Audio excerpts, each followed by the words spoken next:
I love that you bought a strip club. I used to go to a church. I lived in San Antonio for a while. Went to the Eagle's Nest, and we got a new piano. And I remember very clearly he said, we got a new piano today, and if any of you recognize it, shame on you. And if any of you have a problem with that piano, yes, it came from the strip club. We went and we got it this morning, and it would belong to, but it's God's piano now, so deal with it.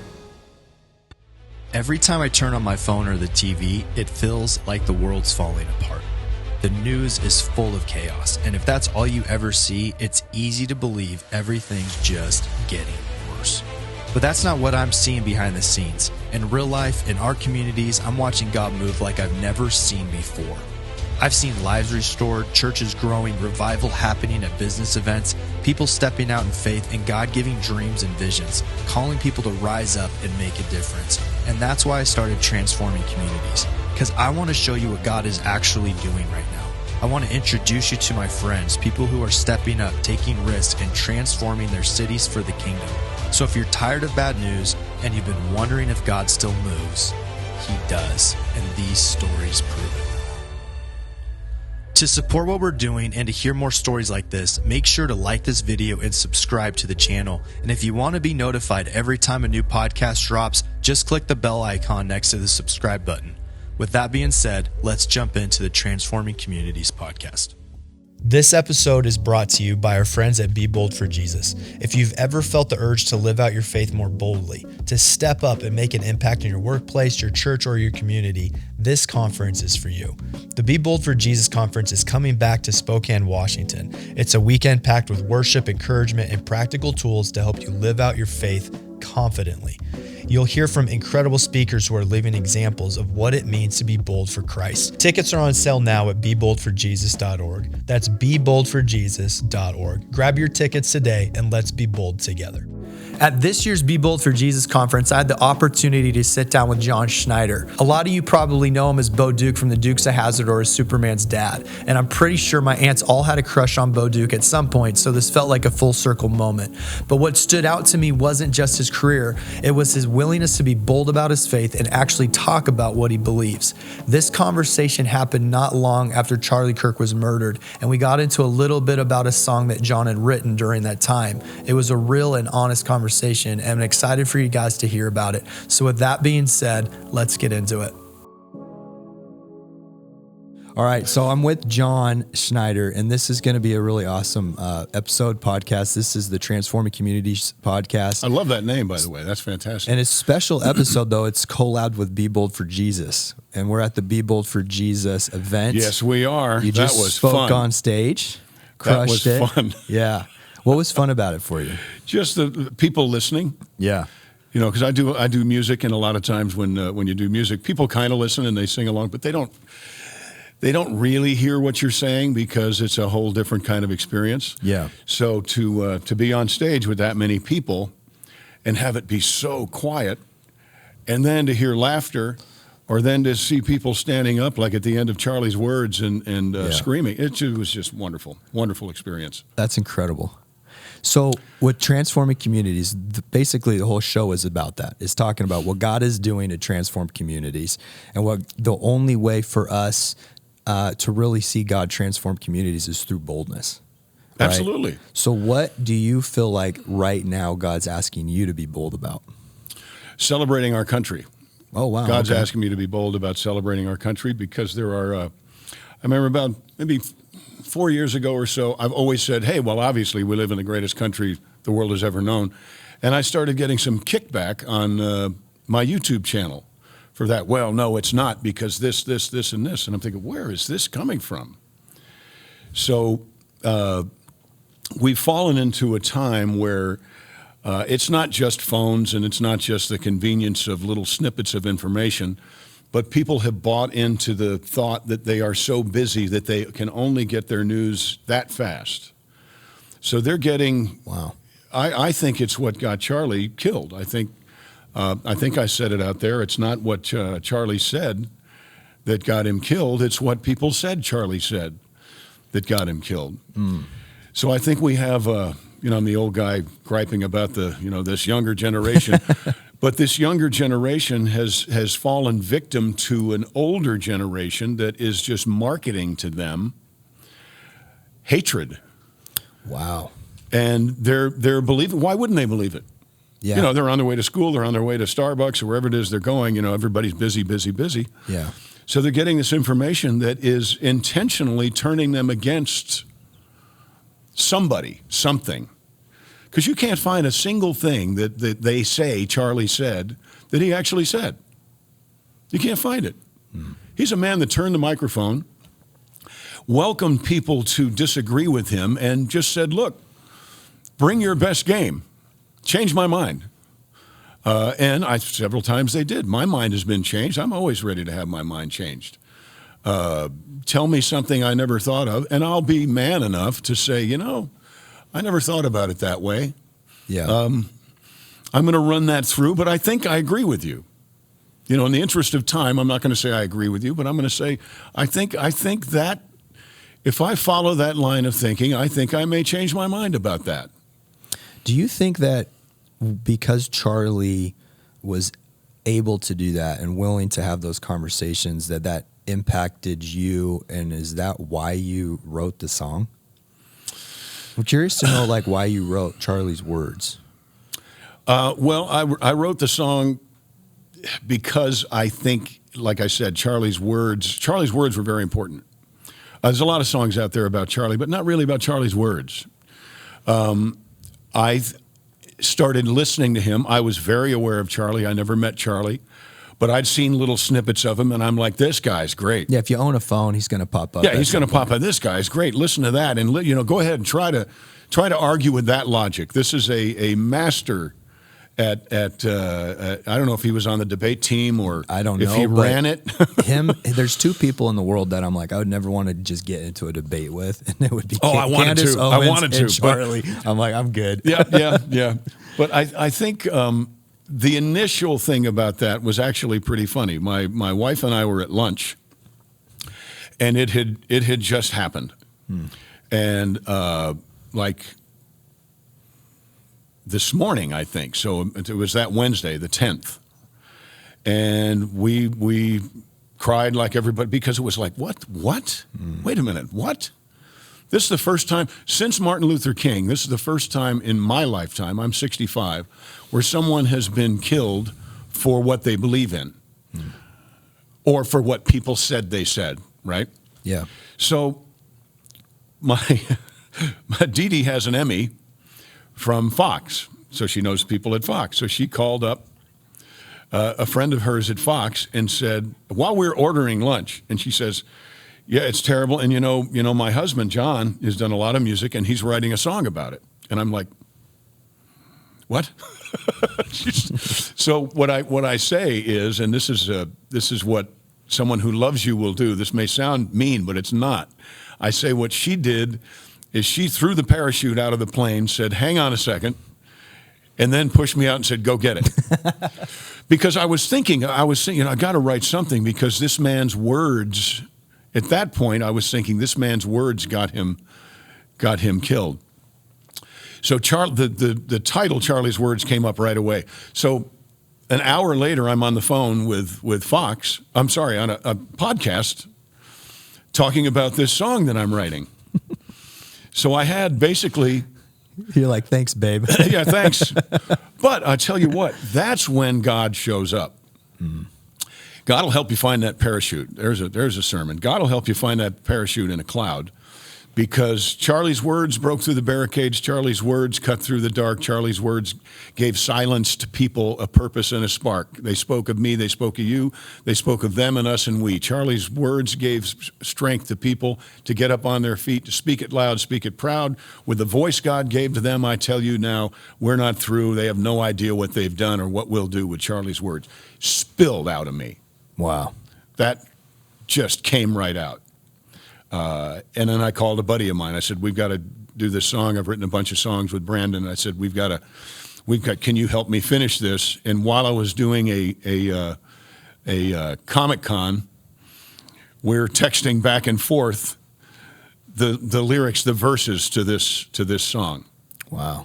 Yeah. So, and then we got together on Monday, so this was sadly inspired on Wednesday, written over the weekend. I got together with him on Monday. He had lost his voice. He's a singer. He does a James Taylor show. Couldn't sing a lick. So we just went over the chords. And then on Wednesday, we had the full band in the recording studio in Nashville. Thursday, I did the video. Friday, by 6 o'clock that night, it had 2 million views. See, that's what I noticed. I was like, how did he... I was wondering if the Holy Spirit just downloaded it to you. And Completely. I was just so curious because it came out so fast. Not only did it come out so fast, but, you can write a song, but to get the band together, to get the studio time, to get an engineer, to get someone to mix it, to get someone to do the harmonies. And then a friend of mine, Larry Hall, said, this song is great. Can I take a pass at it with an orchestra? Well, why not? So that all happened by Friday. Wow. And I happen to have, I've done a lot of work with on Vimeo, which the Vimeo platform, you can put a video up and then you can replace it. On YouTube, if you replace it, you basically get rid of all your analytics and you have a new video. On Vimeo, you replace it and you keep all of your views, you keep all of your comments, you keep everything. So I was able to, late on Friday night, was able to put the one with the full orchestra on it. So that song from not existing to having it's impossible. That's incredible. So if it's impossible, it's God. Yeah, and it just shows you the impact that one person's life can have when they're bold for Jesus. Yeah. Because you didn't even know Charlie, but look at how much it impacted you, and then God's like, I want you. Like, it impacted our country in a way that's incredible. I mean, churches. It's impacted the world. Our church was just full all 3 services. Yeah. One person's life and being bold can just make such an impact. Yes. And examine the tools you've been given. I talked about being a tool in God's toolbox. Examine the gifts and the tools that you've been given for such a time as that. As if Dee Dee wasn't as bold as she was and threw the parachute out of the plane, I would have worked on it, but it probably wouldn't be done by now because there would be no urgency. Right. But because of my history, I knew exactly who to call to finish it. Then we knew exactly who to call to get the band together and book the studio time. So everything, there was nowhere in the process was there any resistance at all. And a couple of my band members are not on board with us, but they were like, great song, let's do this, let's do it. So you have, if you're given a challenge, you got to, I think you are given, how can I put this? I have thought for decades that you are given exactly what you need before you need it. That you don't all of a sudden say, oh God, I need to know how to do this. No, I think God has given you the gifts, has given you the tools so that when the need arises, you already have them. So you already have everything that you need to do what I said, to make today better. Wow. And today will give you something you may need tomorrow or next month or 10 years from now. But just pay attention. And if we're supposed to be in God's image, one thing God does for sure is God pays attention. Yeah. So we can't just kind of wander around and not pay attention because that's not being in the image of God. See, and you've had an extensive career in acting. You've traveled a lot. You were just joking with your wife about that. Looks like something we saw in Prague. So out of that, I have a curious question. You've seen the culture in a different way than I have, right? Mm-hmm. When you look at the American culture and you look at where you see us the next 5 to 10 years, I'm curious what your thoughts are of how the church is going to have to be bold for Christ. In the next 5 or 10 years, what are you seeing of something we're going to have to be bold? I think we're going to have to man up and tell 30-year-olds that they are not entitled to anything. I think we have a big issue with, and I don't know why it's that group. I don't know if that's millennial. I don't know if that's Gen Z. I don't know what.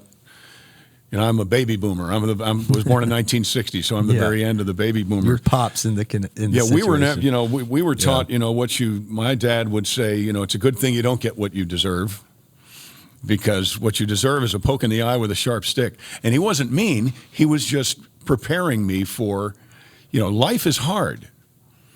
Survival is hard. Thriving is harder. Nobody's going to give you anything. And there does seem to be a tendency in many, not all certainly. It's also a beautiful, wonderful generation.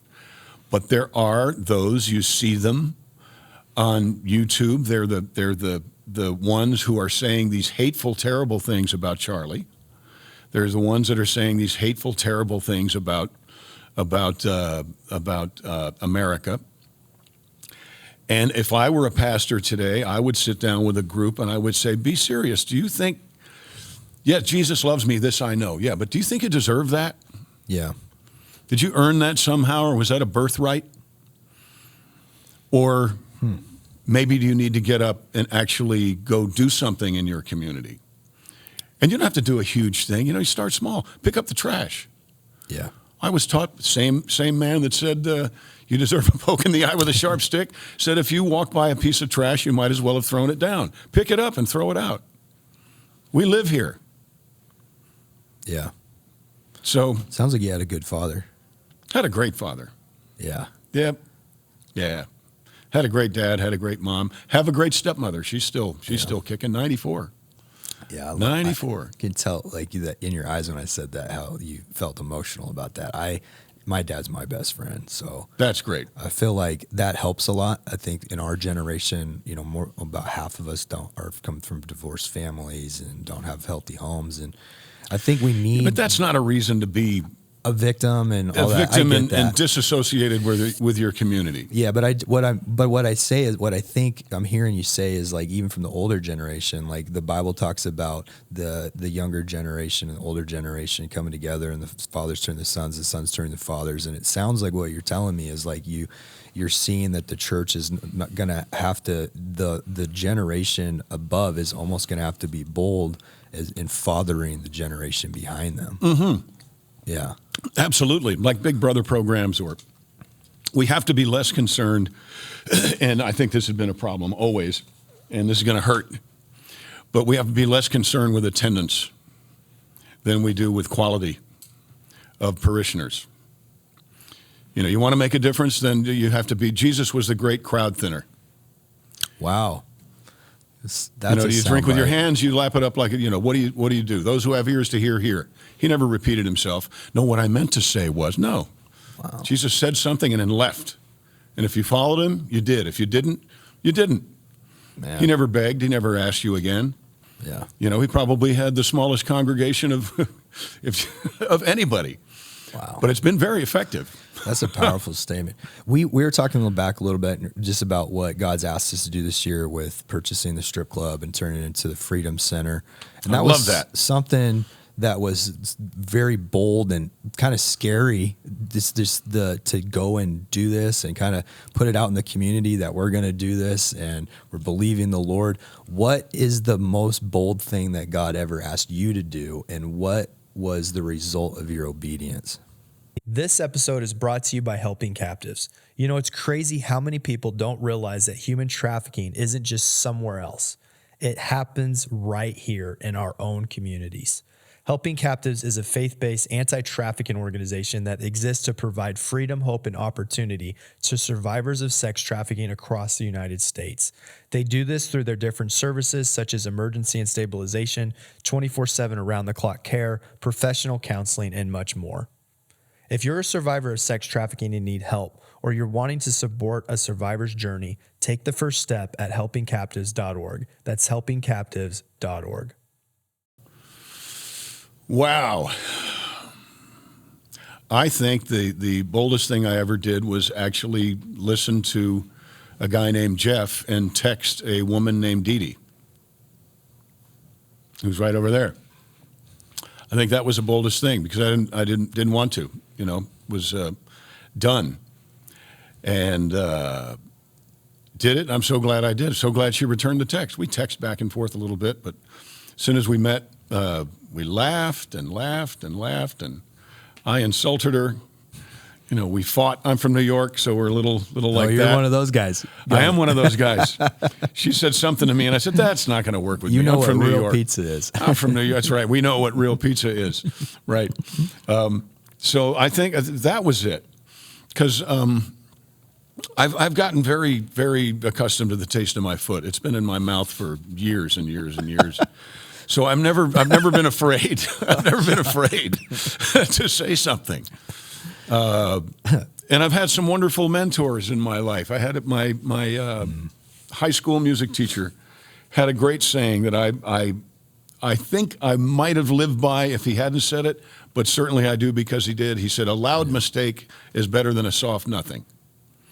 So when you're singing in the choir, go for it. And if it doesn't work, go for it again. Just go for it. Wow. Because a lot of people don't go for it. I love that you bought a strip club. I used to go to a church. I lived in San Antonio for a while. Went to the Eagle's Nest. And Pastor Rick Godwin, what else could he be? Right? What else could Rick be? And we got a new piano. And I remember very clearly he said, you know, "We got a new piano today, and if any of you recognize it, shame on you. And if any of you have a problem with that piano, yes, it came from the strip club. We went and we got it this morning.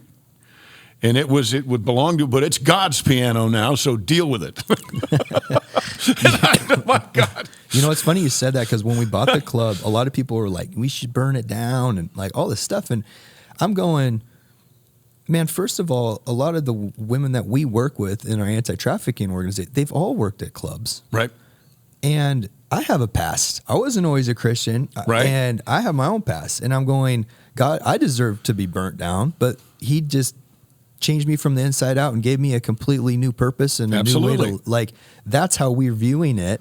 And the women that actually were encouraging me to go purchase it, they were traffic victims. Wow. And they were going, "This is great. This is what God did in our life."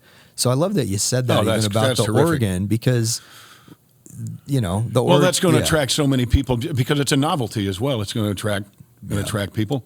And the fact that it's God's job to forgive, but these people, they're forgiven. I mean, Mike, like you said, I mean, what? My God, really? I don't need forgiveness? Yeah, yeah. Yeah, I'm You were an really actor, good. brother. I'm really perfect. You needed Jesus. Yeah, maybe if the only people who are free from sin were born now. Yeah. And they blew it. They blew it already. Speaking of your career, I've got a couple questions I'm curious about. So I have, with what we do working with women, I obviously have a lot of women staff. So a few of them were pretty excited that I was going to meet Bo Duke. So, what I got, and I actually saw you on Dr. Quinn Medicine Woman, because that's what I grew up with watching with my mother. And Solly, I think was I the sheriff? Guy's name. Yeah. Daniel. I was Daniel. Yeah, Daniel. But I was wondering, what was the greatest role that you've ever done in acting that impacted you personally?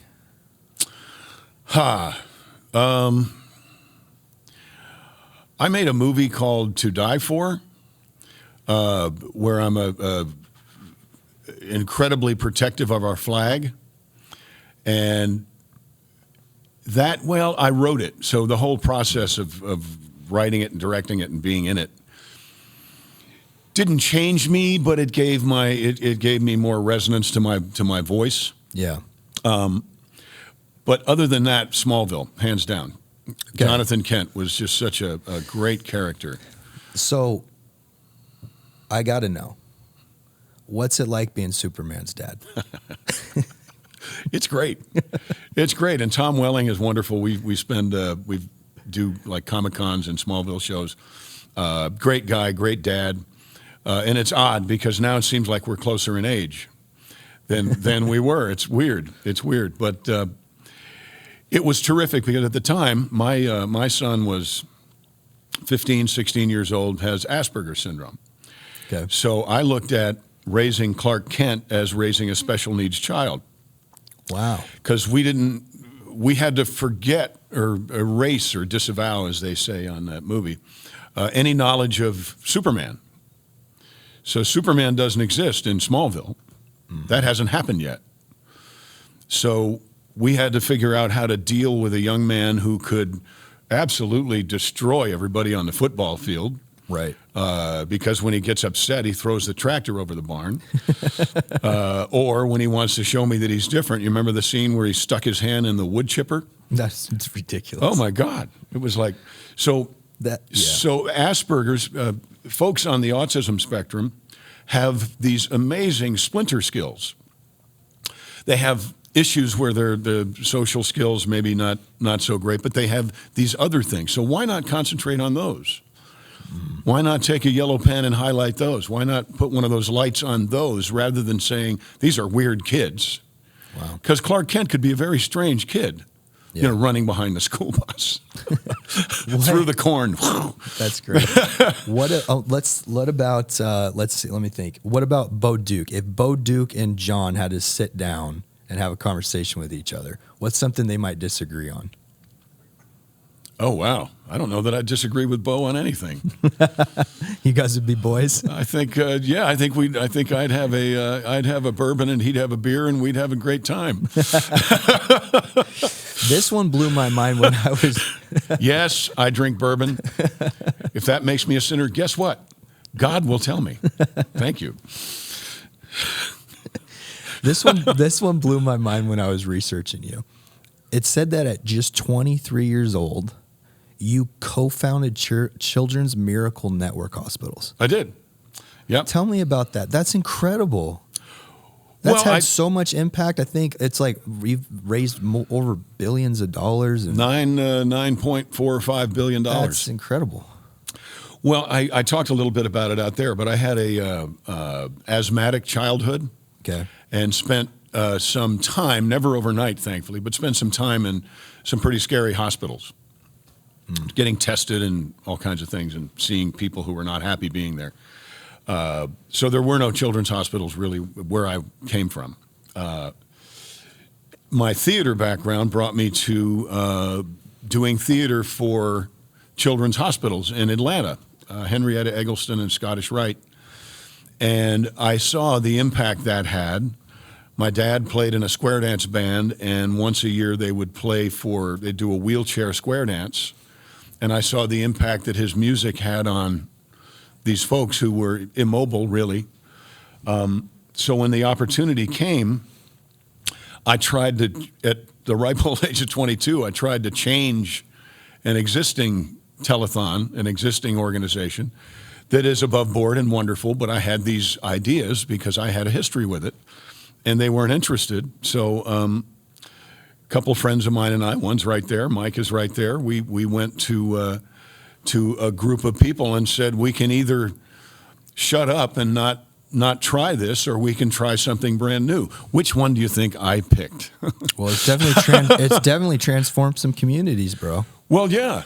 Yeah, and there are thousands of people alive who've had children themselves who were children in children's hospitals. We're 44 years old. Wow. And we've raised over $9 billion. Man, that's so it's but like I said out there, that came from not nice stuff. Yeah. You know, it's not all puppy dogs and unicorns and fluffy clouds that make you do nice things. Sometimes it's, what is the parable of the grain of sand in the clam, right? Or oyster. Where do pearls come from? Anyway, wherever they come from. A lot of times it's that thing that just gets after you, and finally you say, okay, well, and like I told you earlier, I had not all, but I had a lot of experience. I had a lot of the tools needed for that. And Mike herded all the cats, and we started something new out of nothing, and raised. I think we raised over $4 million the first year. That's so incredible, man. That is so incredible. But people will rally for a good idea. That's the other thing. Yeah, but you also got to know how to get it out there. You got to promote it, and it's got to be deep in your soul that, like, no matter how hard it gets, you still push through. Yeah.